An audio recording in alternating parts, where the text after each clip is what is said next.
వార్తలు ముగించే ముందు ముఖ్యాంశాలు మరోసారి. వైసీపీ ఎమ్మెల్సీ వరుడు కళ్యాణి మీడియా సమావేశం, పలు అంశాలపై వివరణ.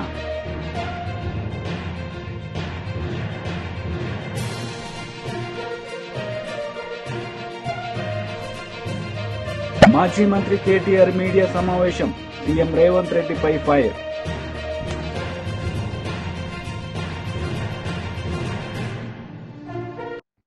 వైసీపీ ఎమ్మెల్సీ వరుడు కళ్యాణి మీడియా సమావేశం నిర్వహించారు. ఈ సందర్భంగా పలు అంశాలపై ఆమె మాట్లాడారు.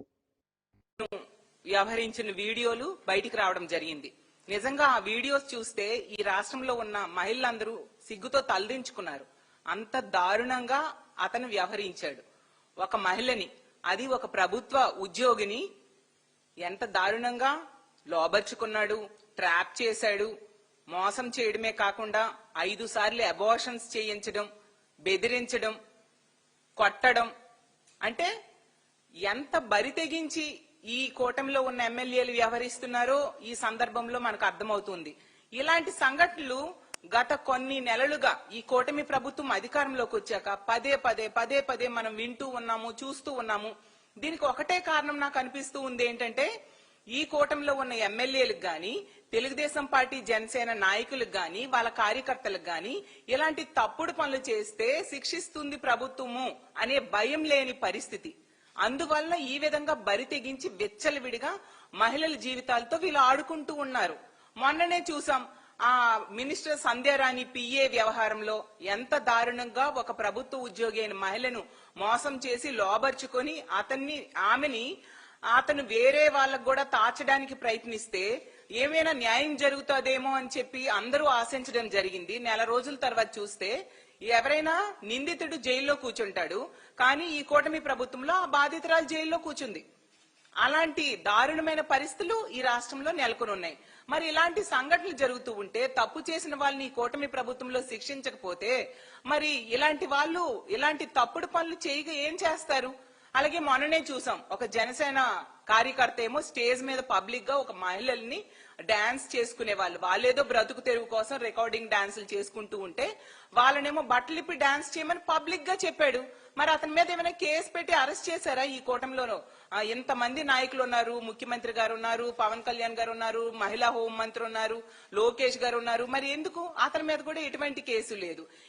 ఇలాంటి తప్పుడు పనులు చేస్తూనే వాళ్ళ మీద కేసులు పెట్టకపోవడం వల్ల వీళ్ళు బరితెగి మన ప్రతి సందర్భంలో చూస్తూ ఉంటే ఒక్కరి మీద కేసు లేదు, తిరిగేమో ఆ బాధితుల మీద కేసులు పెట్టే పరిస్థితి.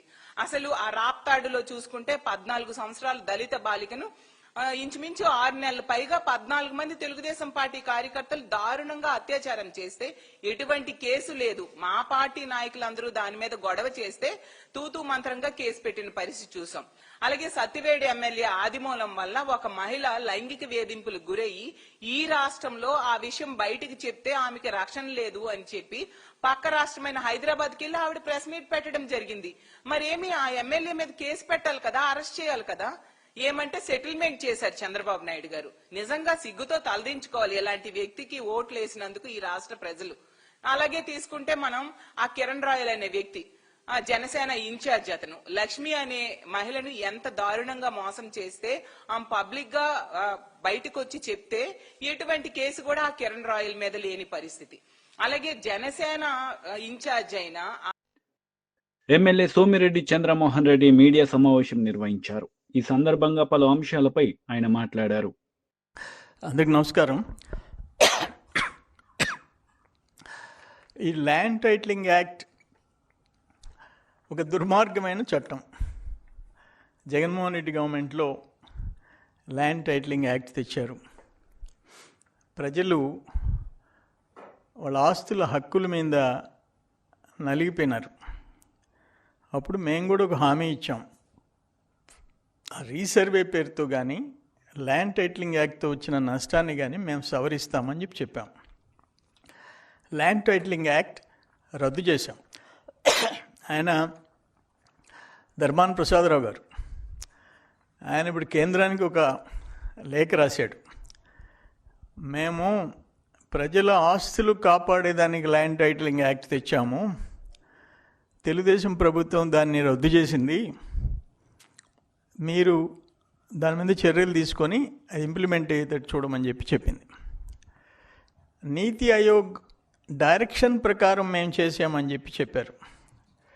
నీతి ఆయోగ్ చాలా క్లియర్గా చెప్పింది ఏమనంటే, మహారాష్ట్ర మోడల్గా తీసుకోమన్నది. ఇప్పుడు క్లియర్గా ఇక్కడ చెప్పింది, states may adopt the version best suited for them. అంటే రాష్ట్రాలు ఈ టైటిలింగ్ వ్యవస్థని పటిష్టం చేసేదానికి మహారాష్ట్ర ఎగ్జాంపుల్గా కూడా ఇది లెటర్ పెట్టినారు. 2019 డిసెంబర్ 20 కేంద్ర ప్రభుత్వం రాజీవ్ గౌబా క్యాబినెట్ సెక్రటరీ రాష్ట్రపతి భవన్ నుంచి టోటల్ అన్ని రాష్ట్రాలకి లెటర్ పెట్టింది. మహారాష్ట్ర బాగుంది, వాళ్ళు తెచ్చిన చట్టం, దాన్నైనా చూసుకోండి, లేదా మీకు ఏది బెటర్ ఆప్షన్ అనుకుంటే దాన్ని ఇంప్లిమెంట్ చేయండి, చట్టం తేండి. ఈ రైతులకు భూముల హక్కుల మీద, యజమానులకి హక్కుల మీద లక్షల కేసులు కోర్టులలో నలుగుతున్నాయి అని ఒక సలహా ఇచ్చింది. దానికి నీతి ఆయోగ్ సిఫార్సులు ఏమన్నదంటే, నిపుణులను, బాధ్యతాయుతంగా ఉండే అధికారులను, న్యాయాధికారులను మాత్రమే అప్పీలేట్ ట్రిబ్యునల్లో నియమించాలన్న నీతి ఆయోగ్ సూచనల్ని పక్కన పెట్టేసింది. దాంట్లో సింపుల్గా ఎనీ పర్సన్ అనే పదాన్ని చేర్చేసింది. Any person. ఆ ల్యాండ్ టైటిలింగ్ యాక్ట్ వచ్చిన తర్వాత ఎంత దురదృష్టం అంటే, దానికి టీఆర్ఓ అంటే టైటిల్ రిజిస్ట్రార్ ఆఫీసర్, జిల్లాలో టీఆర్ఓ అని వేస్తారు. అంటే ఎనీ ఆఫీసర్ అని పెట్టుకున్నారు కదా. నీతి ఆయోగ్ డైరెక్షన్స్ పక్కన పెట్టి ఒక రిటైర్డ్ ఆర్డీఓ, నెల్లూరు జిల్లాలో ఒక రిటైర్డ్ ఆర్డీఓ ఉంటాడు, ఆయన్ని టైటిల్ రిజిస్ట్రార్ ఆఫీసర్గా పెడతారు. ఆయనకి ప్రజల ఆస్తుల మీద ఆ టీఆర్ఓ నిర్ణయమే తుది నిర్ణయం అన్నట్టు సెక్షన్లు ఉన్నాయి. రిజిస్ట్రేషన్ల ద్వారా చెల్లుబాటు అయ్యే పత్రాలకు విలువ లేకుండా చేసేశారు. టీఆర్ఓ సంతృప్తి మేరకే యాజమాన్యం నిర్ణయించడం. వైసీపీ ఎమ్మెల్యే కేతిరెడ్డి వెంకటరామిరెడ్డి మీడియా సమావేశం నిర్వహించారు. ఈ సందర్భంగా పలు అంశాలపై ఆయన మాట్లాడారు. ఎప్పుడో 14 నుంచి 19 టైంలో మొదలుపెట్టిన 2 బిల్డింగ్లు మొదలుపెట్టి దాన్ని ఇప్పుడేదో కొత్తగా కట్టినట్టు, కొత్తగా ఈ ప్రాంతం అంతా అభివృద్ధి చెందుతున్నట్టు ఒక మభ్యపెట్టే ప్రయత్నం ఈ ప్రభుత్వం చేస్తుంది. ఓవరాల్గా మా రాయలసీమ ప్రాంతం అంటే ఎలాగో నిర్లక్ష్యానికి గురి అయిపోయింది. ఇప్పటికీ కూడా ఇబ్బందికరమైన పరిస్థితులు మా ప్రాంతంలో ఉంది అని చెప్పేసి నేను పలు విధాలుగా కూడా ఈ ప్రభుత్వాన్ని ప్రశ్నించడం జరిగింది. ఇక్కడున్న కూటమి నేతలకి అందరికీ. మాతో పాటు వెనుకబడి జిల్లాని శ్రీకాకుళం, విజయనగరము ఇలాంటి ప్రాంతాల్లో తీరా చూస్తే అమరావతి అని, క్యాపిటల్ అని, ఇక్కడ ఏదో జరిగిపోతుందని ప్రజలందరినీ కూడా మభ్యపెట్టే ప్రయత్నం ఈ కూటమి ప్రభుత్వం చేస్తుంది. ఈరోజు చూసినామంటే మార్పు మొదలైంది, డెఫినెట్గా మార్పు మొదలైంది, జనాల్లో మార్పు మొదలైంది. జనాలు తెలుసుకునే ప్రయత్నం చేస్తున్నారు ఏం జరుగుతుందో అని చెప్పి. రాష్ట్రం మళ్ళీ కోలుకుంటుందని, కోలుకోవటం లేదైనా నిజానిజాలు తెలుసుకునే ప్రయత్నం చేస్తుంది. ఎందుకంటే మనకు అందరికీ తెలిసినదే, రాజధాని ప్రాంతంలో ఎటువంటి అవినీతి కార్యక్రమాలు జరిగినాయో, కిలోమీటర్కి 180 కోట్ల రూపాయలతో యాక్సిస్ రోడ్డు అనుసంధానం కావచ్చు, వరద నివారణకు ఎత్తిపోతల ద్వారా ఏ విధంగా దోపిడీ జరిగిందో మనందరికీ తెలిసినదే. అదేవిధంగా ఇప్పటికీ 47,000 కోట్ల రూపాయలకు సంబంధించిన అప్పు తీసుకొని వచ్చే కార్యక్రమం చేస్తూ అది ఏ విధంగా పనుల రూపంలో, పర్సెంటేజ్ రూపంలో ఏ విధంగా ఇక్కడ దోపిడీ గురవుతోందో మనమందరం కూడా మన కళ్ళెదుటే కనపడుతున్న అంశం. ఇవన్నీ వదిలేయండి. రాజధాని ప్రాంతంలో ఇప్పటికే మొదటి విడత ఇచ్చిన భూములు ఇచ్చిన రైతులకు వారి పరిస్థితి అతిగతి లేని పరిస్థితులలో ఇక్కడ రైతాంగం కానీ, ఇక్కడ ప్లాట్లు ఇచ్చిన రైతులు ఉన్నారు. రోజు మేము చూస్తూ ఉంటాం, సిఆర్డీ ఆఫీస్కి పోయినామంట, మేము అక్కడ 3 రోజులు, 6 రోజులు, 7 రోజులు ఎదురు చూస్తున్నాము, ఎవరే కానీ మమ్మల్ని పట్టించుకున్న దాఖలాలు లేవు అని చెప్పేసి రైతుల యొక్క బాధను చూస్తూ ఉంటాం. ఇక్కడ వారికి వాళ్ళ భూమి ఇచ్చిన తర్వాత వాళ్ళ ప్లాట్లు ఎక్కడ వస్తాయో తెలియదు, ఏమొస్తాయో తెలియదు. మమ్మల్ని అంటే ఇగ్నోర్ చేసినారు, మా ప్రాంతాన్ని అంతా కూడా ఏ విధంగా భ్రష్టు పట్టించాలో ఆ విధంగా భ్రష్టు పట్టించినారు. ఇక్కడ మిమ్మల్ని నమ్మి చేసిన వాళ్ళకు మీరేం చేస్తున్నారో అర్థం చేసుకోండి. ఈరోజు నిన్న చూస్తే ఆశ్చర్యకరమైంది ఏంటంటే రాజధాని 2వ దశ దానిలకు 709 చదరపు కిలోమీటర్లతో మాస్టర్ ప్లాన్, అంటే 175 ఎకరాలు దగ్గర దీనికి కావాలి అని చెప్పేసి. ఎవరిని నాశనం చేయడానికి? పచ్చని 3గా ఉండి 3 పంటలు వచ్చే ఈ ప్రాంతంలో ఇక్కడ ఏదో జరిగిపోతుంది, ఎక్కడా లేని విధంగా అభివృద్ధి చేస్తాము అని చెప్పేసి నందుకు కావాలి, పక్కనే గన్నవరం ఉందిగా, ఎందుకు అంత పెద్ద రైల్వే స్టేషన్ కావాలి, ఈ విధంగా చాలామంది మాట్లాడారు. కానీ ఎందుకు మీరు ఈ విధంగా మోసం చేస్తున్నారు ఈ ప్రాంత ప్రజల్ని? మీరందరూ కూడా అంటే మీరందరూ కూడా ఆలోచించుకోండి. ఏదో మేము వ్యతిరేకమో ఇంకోటి వ్యతిరేకమో కాదు. ఇక్కడ ఈ ప్రాంతంలో ఉన్న ఈ రైతాంగానికి ఇచ్చిన భూమికి మీరు ఏ విధంగా వాళ్ళని కాంపెన్సేట్ చేసి ఇస్తున్నారు? మీరు నిన్న రిపబ్లిక్ డే దాంట్లో చూస్తేనే ఎంత డొల్లగా ఉందో అర్థమవుతోంది. మీరు చేసిన పెరేడ్లోనే ఎప్పుడో 14 నుంచి 19 వరకు కట్టించిన స్టాఫ్ క్వార్టర్స్ని చూపించేసి మీరు చేసే ప్రయత్నం చేస్తున్నారు. ఏమన్నా అంటే నీళ్లు పంప్సెట్లు కొట్టాలా, పంప్సెట్లకు 300 కోట్లు అవుతుంది, 400 కోట్లు అవుతుంది, 500 కోట్లు అవుతుంది. దేశంలో ఎవడైనా కానీ కంపచెట్లు తీయడానికి 330 కోట్లు వాడతారండి? ఇదేం ఒక రోజుతో ఆగిపోయేదే? ప్రతి సంవత్సరం పీకాల్సిన కంపచెట్లే కదా, ఒక పూటతో ఆగిపోయే కంపచెట్ల? మళ్ళీ వర్షం పడుతుంది. BJP leader Guvvala Balaraju media సమావేశం నిర్వహించారు. ఈ సందర్భంగా పలు అంశాలపై ఆయన మాట్లాడారు. నివారించాలని అటువంటి చెకింగ్స్ జరుగుతూ ఉంటాయి. అందులో భాగమే అయి ఉండొచ్చు ఆ 3 నక్సలైట్స్ కూడా పట్టుబడడం. ఆ విషయం ప్రభుత్వం చూసుకుంటుంది, కేంద్ర హోంశాఖ, రాష్ట్ర హోంశాఖ చూసుకుంటారు, పర్వాలేదు. కానీ నక్సలైట్ల వెంబడి ఉన్నటువంటి 3 వారు కూడా అరెస్ట్ అయ్యారు, కాదనడం లేదు. కానీ ఆ 3 సింపథైజర్స్గా ఈరోజు పత్రికలు రాస్తూ ఉన్నాయి, టీవీలలో కూడా చూస్తూ ఉన్నాం. ఆ 3 సింపథైజర్లలో మేము మాకున్నటువంటి సమాచారాన్ని బట్టి ఒక ప్రతిపక్ష పార్టీగా మేము మా అభిప్రాయాలను మీడియా ద్వారా అచ్చంపేట మీడియా మిత్రుల ముందు మాట్లాడడం జరిగింది. దానికి స్పందించినటువంటి ఎమ్మెల్యే గారు ఇష్టారీతిలో నోరు బారేసుకుంటా ఉన్నారు. మాకేం సంబంధం వాళ్ళు అని అంటా ఉన్నారు. అక్కడ ఉన్నటువంటి ఒక టీచర్ ఉద్యోగి ఎవరైతే ఉన్నారో ఆయన ఎమ్మెల్యే గారికి తన వెంట నడుస్తారా నడవరా అని ఇతర పార్టీల వాళ్ళను ఇప్పుడున్నటువంటి ఎమ్మెల్యేకు దగ్గర చేసి నాతో పాటు ఉన్నటువంటి వాళ్ళను వాళ్ళకు ఉన్నటువంటి ఆసుపత్రులను మోయించేసిండ్రు, క్లినిక్లను మోయించేసిండ్రు, వాళ్ళకున్న వ్యాపారాలను దెబ్బతీసేటువంటి ప్రయత్నం చేసిండ్రు.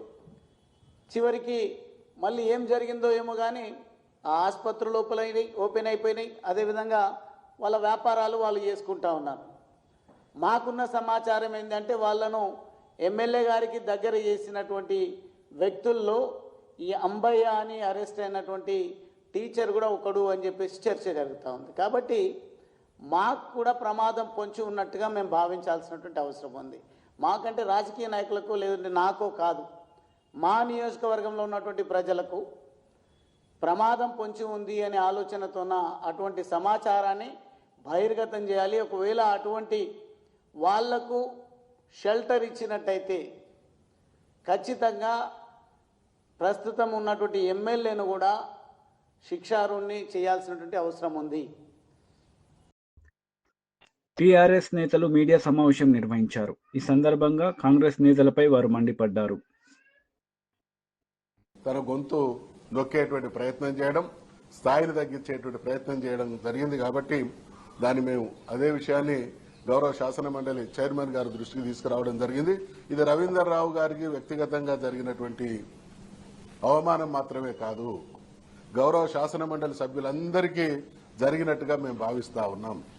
ఒక సభ్యున్ని అగౌరవపరచడం అనంటే సభలో ఉన్నటువంటి అందరినీ అగౌరవపరచడమే. కాబట్టి శాసన మండలి సభ్యుల గౌరవ మర్యాదలకు, పరువు ప్రతిష్టలకు భంగం కలిగినప్పుడు దాన్ని రక్షించేటువంటి బాధ్యత కానీ, దాన్ని రక్షించగలిగినటువంటి శక్తి కానీ ఉన్నటువంటి వ్యక్తి మా పరిషత్ చైర్మన్ గారు. కాబట్టి వారి దృష్టికి వాస్తవాలను తీసుకురావడం జరిగింది. వారు కూడా సావధానంగా విన్నారు.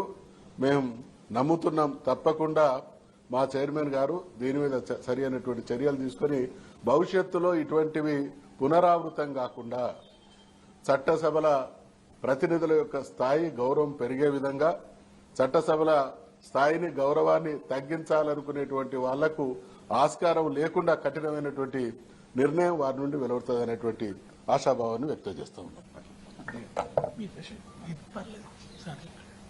ఓకే?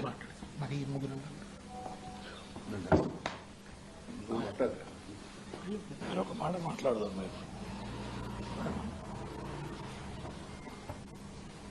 సభానాయకులు గౌరవనీయులు మధుసూదనాచారి గారు ఇప్పుడు చెప్పినట్టుగా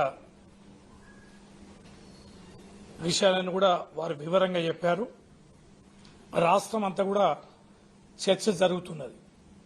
23వ తారీఖు నాడు సాయంత్రం నన్ను ఒక అతిథిగా జూమ్లో డిబేట్లో పాల్గొన్నామని వారి విజ్ఞప్తి మేరకే, ఏబిఎన్ విజ్ఞప్తి మేరకే నేను హాజరు కావడం జరిగింది. ఆ సందర్భంగా జరుగుతున్న చర్చ ఏదైతుందో అది చాలా ఉద్వేగభరితమైన వాతావరణంలో జరుగుతున్న చర్చ. ఆ రోజంతా కూడా కేటీఆర్ గారిది విచారణ జరిగింది. ఆ విచారణ జరుగుతున్న రోజంతా కూడా వివిధ ఛానల్లో ఆ విచారణలో లేని అనేకమైనటువంటి అంశాలని ప్రసారం చేయడం జరిగింది. అనేకమైనటువంటి అబద్దాలు అక్కడ జరగనివి వాస్తవాలుగా చిత్రీకరిస్తూ ప్రసారాలు చేశారు. మేము కాస్త మానసికంగా ఒత్తిడి గురైనాం. ఏంటి పరిస్థితి నిజంగా జరిగిందా అని బయటకు వచ్చాక కేటీఆర్ గారు ప్రెస్ మీట్ పెట్టాక అప్పుడు తెలిసింది ఈ రోజంతా జరిగిన ప్రసారాలు అవాస్తవం అని, విష ప్రచారం అని తేలింది. అప్పుడు డిబేట్లో దీని మీదే చర్చ. మాజీ మంత్రి కేటీఆర్ మీడియా సమావేశం నిర్వహించారు. ఈ సందర్భంగా ఆయన మాట్లాడారు. విషయంలో వారికి అందజేయడం జరిగింది.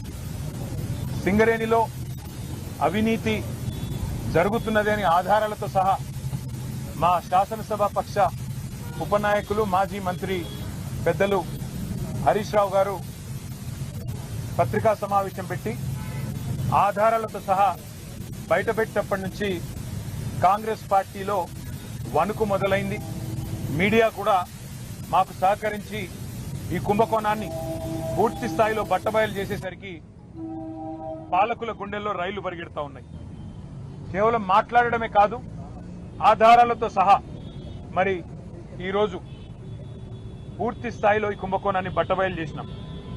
సరిగ్గా దాన్ని డైవర్ట్ చేయడానికి, ప్రజల అటెన్షన్ని దృష్టి మళ్లించడానికి విచారణ పేరిట ఇవాళ ఒకరి తర్వాత ఒకరిని పిలుస్తున్న విషయం కూడా మీకు తెలుసు. ఇవాళ సీఎం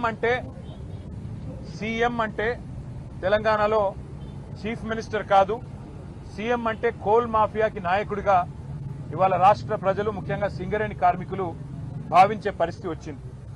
ఇవాళ మీరు ఒకసారి అర్థం చేసుకుంటే ఈ కుంభకోణాన్ని రాష్ట్ర ప్రజలు, ముఖ్యంగా సింగరేణి ప్రాంతంలో ఉండే మా కార్మిక సోదరులు కూడా అర్థం చేసుకుంటే చాలా స్పష్టంగా ఆధారాలతో సహా మేము బయటపెట్టిన తర్వాత, ముఖ్యంగా మేము లేవనెత్తిన కొన్ని ప్రశ్నల విషయంలో ఇప్పటి వరకు ప్రభుత్వం నుంచి ఒక్క సమాధానం కూడా రావడం లేదు. ఇక ఇట్లాంటి ముఖ్యమైన గంభీరమైన సమస్య విషయంలో స్పందించాల్సిన ముఖ్యమంత్రి గారేమో అప్పుడప్పుడు ఫుట్బాల్ ఆడుతున్నాడు సింగరేణితో, లేదా ఇవాళ విదేశాల్లో తిరుగుతూ ఏదో పాఠాలు నేర్చుకుంటున్నా అంటూ పోజులు కొడతా ఉన్నాడు. కానీ నేను వారికి గుర్తు చేస్తా ఉన్నా, ఏ వయసులో ముచ్చట ఆ వయసులో జరగాలి.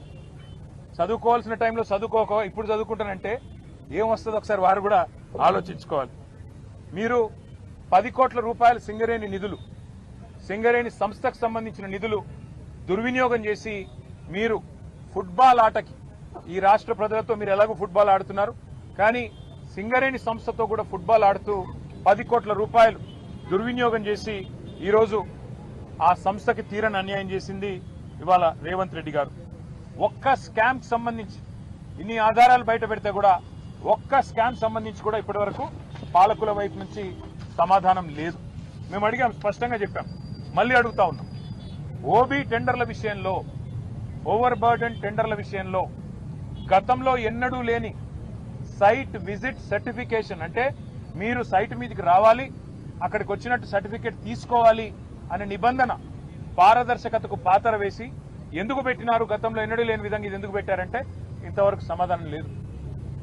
భారతదేశంలో ఎక్కడ ఏ కోల్ గనిలో లేని, ఏ బొగ్గు గనిలో లేని నిబంధన ఇక్కడనే ఎందుకు పెట్టినారు అంటే ఇంతవరకు సమాధానం రాదు.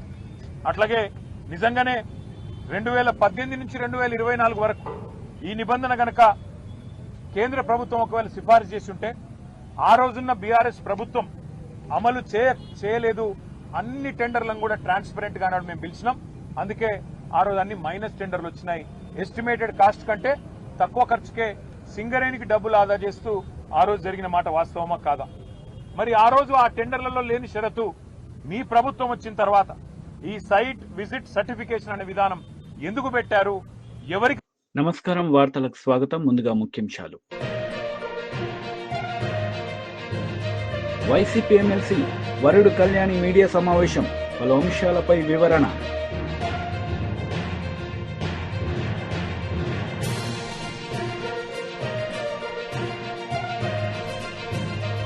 మాజీ మంత్రి కేటీఆర్ మీడియా సమావేశం, సీఎం రేవంత్ రెడ్డిపై ఫైర్.